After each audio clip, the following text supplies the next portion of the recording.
শেখ হাসিনার বিচার প্রক্রিয়ার সাথে নির্বাচন আয়োজনের কোনো সম্পর্ক নেই একথা বলেছেন বিএনপির স্থায়ী কমিটির সদস্য আমির খসরু মাহমুদ চৌধুরী।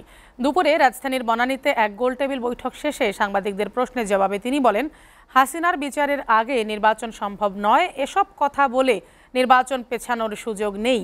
বলেন, অনির্বাচিত সরকার দিয়ে আইনশৃঙ্খলা পরিস্থিতি ও নিত্যপণ্যের বাজার সহনীয় করা যাবে না। দ্রুত নির্বাচিত সরকার প্রতিষ্ঠার তাগিদ দেন তিনি।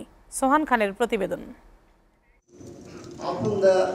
সম্ভাবনাময় জাহাজ শিল্প প্রসারে দেশে জাহাজ পুনর্ব্যবহারে চ্যালেঞ্জ ও সম্ভাবনা শীর্ষক গোলটেবিল বৈঠকের আয়োজন করে জাহাজ ভাঙা ও পুনর্ব্যবহারকারী সমিতি। অংশ নেন রাজনীতিবিদ, কূটনৈতিক ও শিল্প সংশ্লিষ্টরা। নানা চ্যালেঞ্জ থাকলেও জাহাজ শিল্পের অগ্রগতিতে আগামীর সম্ভাবনা তুলে ধরেন বক্তারা। এটা যদি সিরিয়াসলি আমরা নেগোশিয়েট না করি তাহলে ইন্ডাস্ট্রি কলাপস করবে। সো বাংলা ইতিহাস আছে আমাদের শত বছরের যে জাহাজ বানানো এবং ভাঙার দুটো ইন্ডাস্ট্রিতে। সো আমাদের এইটা ফিরায় নিয়ে আসার সুযোগ আছে of the industry itself and also to be sustainable in all your endeavors. প্রধান অতিথির বক্তব্যে বিএনপির স্থায়ী কমিটির সদস্য আমির খসরু মাহমুদ চৌধুরী বলেন, এই খাতকে এগিয়ে নিতে সরকারকেই উদ্যোগ নিতে হবে।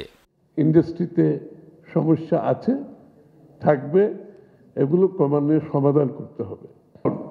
আগামী দিনে সরকার পরিবর্তন হলে আমাদের যদি কোনো সুযোগ থাকে, আমরা সবগুলো যেখানে সম্ভব সেখানে ট্রেড বডিকে আমরা ক্ষমতা দেব এবং তারা সেলফ রেগুলেট করবে।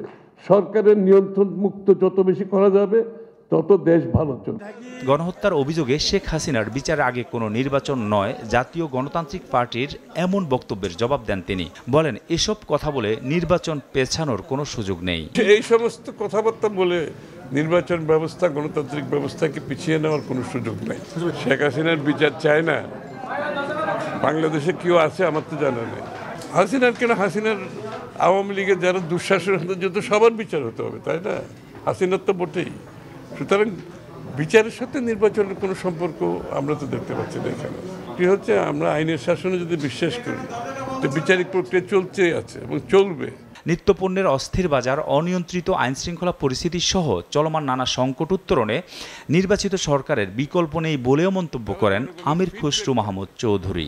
সুতরাং জনসমর্থন পুষ্ট সরকার ব্যতীত, পলিটিক্যাল সমর্থন ছাড়া আপনি এই সমস্ত সমস্যার সমাধান করা খুবই কঠিন। আমি এটা প্রস্তাব করছি, এটা হতে হবে, এটা করতে হবে, এই ধরনের মন মানসিকতা যদি থাকে তাহলে তো আমরা আবার শেখ হাসিনার কথা মনে করি।